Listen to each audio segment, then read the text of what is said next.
आउज़ुबिल्लाहिमिनश्शैतानिर्रजीम बिस्मिल्लाहिर्रहमानिर्रहीम। शुरू अल्लाह के नाम से जो बड़ा मेहरबान निहायत रहम करने वाला है।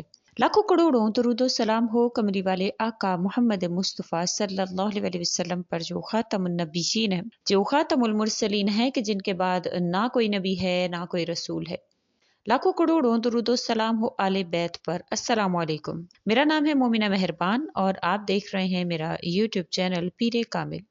आज जो वीडियो लेकर मैं आपकी खिदमत में हाजिर हुई हूँ वो 9वें रोज़े के हवाले से है। इंशाअल्लाह ताला अगर आप इसमें सूरह रहमान फ़बिअय्यि आलाइ रब्बिकुमा तुकज़्ज़िबान के हवाले से इंशाअल्लाह ताला अगर आप ये पढ़ लेते हैं तो क्या आपको इसके फ़ायदे हासिल होते हैं, इंशाअल्लाह ताला मुकम्मल तौर पर मैं आपसे ज़िक्र करूँगी। उससे पहले एक बात गौर और तवज्जो से सुन लीजिएगा कि बेशक इंसान इस दुनिया में हर इंसान अपना अपना इम्तिहान देने के लिए आया हुआ है, अपने अपने पेपर को हल कर रहा है।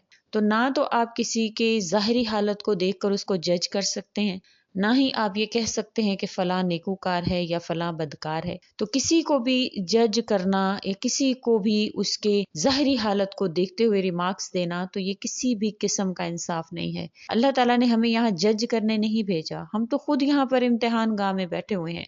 तो इम्तिहान गाह में बैठ कर कोई कैसे जो है वो जज कर सकता है। तो सबसे पहले तो एक बात को गौर से सुन लीजिए कि किसी को बुरा मत कहिए।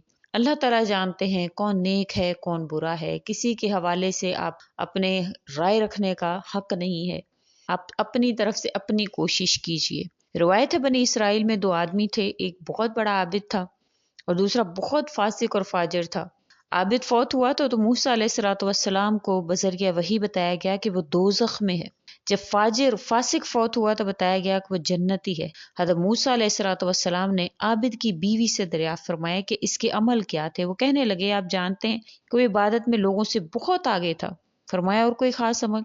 तो बताओ। कहने लगी कि बिस्तर पर लेटते वक्त बस ये कहता था कि अगर मूसा का दीन हक है तो फिर तो हमारे मजे होंगे। अगर का लफ्ज इस्तेमाल करता था, यानी उसको यकीन ही नहीं था हज़रत मूसा अलैहिस्सलाम के दीन के हक होने पर। फाजिर की बीवी से पूछा गया तो उसने कहा कि आप जानते हैं वो सबसे ज्यादा गुनहगार था। फरमाया कि कोई खास अमल हो तो बताओ। इसने बताया वो बिस्तर पर लेटते हुए कहा करता था, हज़रत मूसा अलैहिस्सलाम जो दीन लेकर आए हैं मैं इस पर अल्लाह का शुक्र अदा करता हूँ। अब इस हदीस में ला इलाहा इल्लल्लाहु कहना ही उसका इकरार है। वो कहता था ला इलाहा इल्लल्लाहु वल्हम्दुलिल्लाहि अला मा जाअ बिही मूसा, कि मैं उस पर राजी हूँ जो मूसा अलैहिस्सलाम लेकर आए।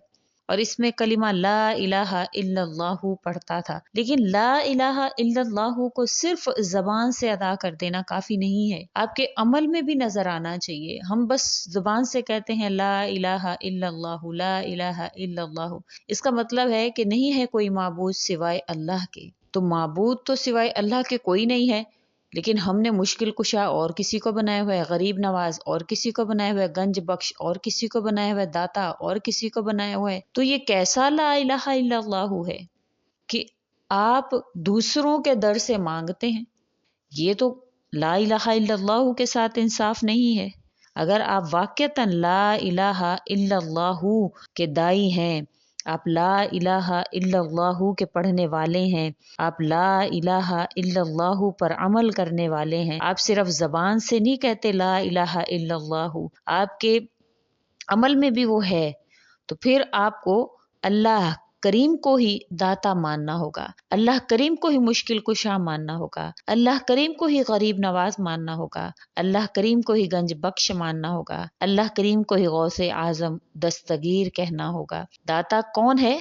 जो सब कुछ देता है। तो वो कौन है? अल्लाह की जात है। मुश्किल कुशा कौन है? जो तमाम मुश्किलें हल करने वाला है। वो कौन है? वो अल्लाह की जात है। गरीब नवाज कौन है? गरीबों को नवाजने वाला वो कौन है? अल्लाह की जात है। गंज बख्श खजाने बख्शने वाला वो कौन है? अल्लाह की जात है। गौसे आजम सबसे बड़ा फरियाद सुनने वाला वो कौन है? अल्लाह की जात है। दस्तगीर मुसीबत के वक्त थामने वाला वो कौन है? अल्लाह की जात है।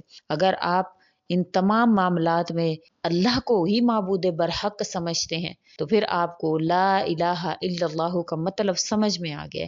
लेकिन अगर आप अपने ज़रूरियात के लिए किसी और दरों पर जाते हैं तो फिर आप ला इलाहा इल्लल्लाहु के कहने वाले नहीं हैं, आप उसके साथ इंसाफ नहीं कर रहे हैं। आज का जो अमल है وہ 9ویں روزے کے حوالے سے مشکل کشا وظائف ہیں۔ آپ جانتے ہیں اب ہم پہلے عشرے سے جو ہے وہ نکلنے والے ہیں، پہلا عشرہ رحمت کا ہے وہ ختم ہونے والا ہے، 9واں روزہ ہے، پھر اس کے بعد ایک روزہ اور ہے، پھر پہلا عشرہ جو وہ اپنے اختتام کو پہنچ جائے گا، پھر اس کے بعد ہم دوسرے عشرے میں داخل ہو جائیں گے جو کہ مغفرت کا عشرہ ہے۔ انشاءاللہ تعالیٰ آپ نے اس عشرہ میں، رحمت کے عشرہ میں جتنا ہو سکے اللہ کی عبادات کیجئے، کیونکہ یہ مہینہ جو ہے سال میں ایک مرتبہ ہی آتا ہے اور اس کی برکت جو ہے وہ بہت زیادہ ہے، تو اس سے زیادہ آپ مستفید ہوں۔ 11 مہینے تو ہم جو عبادات کرتے ہیں، جو اعمال کرتے ہیں، لیکن اس میں جیسا کہ ثواب بڑھا دیا جاتا ہے، تو کوشش کیا کریں کہ زیادہ سے زیادہ عبادت میں اپنا وقت جو ہے وہ صرف کریں۔ آپ نے 9ویں روزے کے دن بعد نماز فجر آپ نے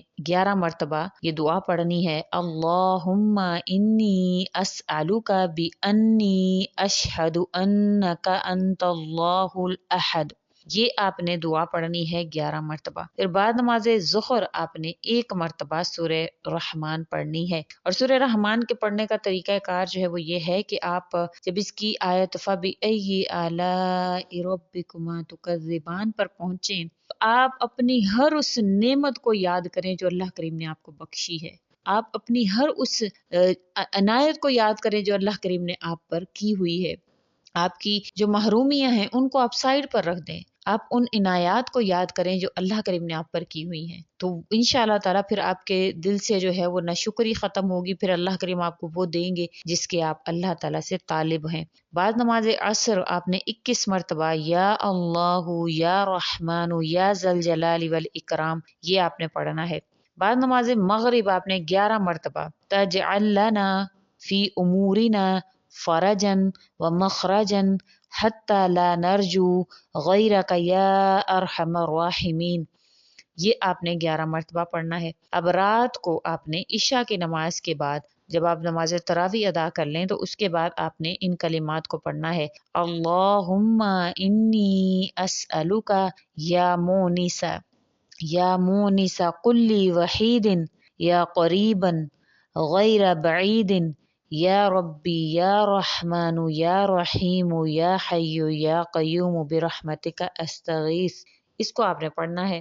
انشاءاللہ تعالیٰ اس کی کوئی تعداد نہیں مقرر، آپ نے اس کو جتنا ہو سکے آپ اس کو انشاءاللہ پڑھیں، اللہ کریم آپ پر مہربان ہوں گے، اور اس چیز پر عمل لازمی کیجیے گا جو چند باتیں میں آپ سے ذکر کرتی ہوں اپنی ویڈیو کے شروع میں یا اینڈ میں، تو ان کا مقصد آپ کی اصلاح ہے، اگر آپ چاہتے ہیں تو انشاءاللہ تعالیٰ وہ چیز آپ کے دل پر اثر کرے گی، اللہ کریم آپ کو کوئی بھی چیز کسی بھی کہنے والے کے منہ سے، بے شک وہ کوئی بھی ہو، اس کے منہ سے اگر اللہ کریم نے چاہا ہے آپ کے لیے ہدایت کو چن لیا ہے تو انشاءاللہ وہ چیز آپ کے سینے پر اثر کرے گی، وہ چیز آپ کے دل پر اثر کرے گی، لیکن اگر اللہ کریم نے آپ کو چھوڑ دیا ہے تو پھر کوئی آپ کو ہدایت دینے والا نہیں ہے، تو اللہ کریم آپ پر مہربان ہوں، آپ پر اپنی کرم نوازیاں فرمائیں، آپ کی تمام حاجات کو پورا فرمائیں۔ اگر آپ چاہتے ہیں کہ آپ کو وظیفہ کی اجازت ہو تو اللہ کریم کے ناموں میں سے کوئی ایک نام جو ہے وہ کمنٹ میں ضرور لکھ دیجیے گا، انشاءاللہ تعالیٰ آپ کو وظیفہ کی فوراً سے اجازت ہو جائے گی۔ امید کرتی ہوں آپ کو میری ویڈیو